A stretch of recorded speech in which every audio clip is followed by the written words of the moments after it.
తెలుస్తుందా బాధ? అభి ప్లీజ్. ఇంతకీ విషయం ఏంటంటే చిన్నుకి స్నానం చేపిద్దామని నీళ్ళంతా రెడీ చేసాము, కానీ చిన్ను అయితే స్నానం చేసుకోవడానికి రాకుండా మొండికేస్తోంది. బయట చూస్తే ఎండ లేదు, క్లైమేట్ కూల్ గా ఉంది, కానీ మాకు ఈరోజు లీవ్ అనేసి దాన్ని సతాయిస్తుంది. చిన్నుకి అక్క అన్నం పెడుతుంది కాబట్టి గమ్మున ఉంది. అదే అక్క ప్లేస్ లో వేరే వాళ్ళు ఉంటారు, పాటి కొరికేసి వెళ్ళిపోయి ఉంటుంది. అభి అవన్నీ నిన్ను ఎవరు అడిగారు? చిన్ను నేను లోపలికి రానియకుండా బయట కొరికి తరిమేసి ఉంటే నాకు ఈ నస ఉండేది కాదు. ఏంటక్క ఏదో నస అంటున్నావు? నస కాదు అభి, నాసా డిఫెన్స్ లో చిన్ను ట్రైనింగ్ ఇస్తే బాగుంది అనుకుంటున్నా.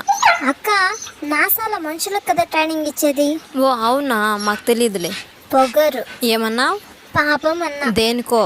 నీకు కదక్క, చిన్నుగాని ఇలా చూస్తా ఉంటే పాపం అనిపిస్తోంది. ఈ ఒక్కటి నిజం చెప్పావా అభి? చూడండి ఫ్రెండ్స్, తనకు పొగరు సర్టిఫికేట్ తనే ఇచ్చుకుంటోంది. అర్జెంట్ గా టాపిక్ డైవర్ట్ చేసి చిన్నుగాడికి స్నానం చేయకుండా ఆపాలి. అక్క డాడీ నీకు నీళ్ళు కంచమని చెప్పినాడు. చిన్ను నీకు రేపు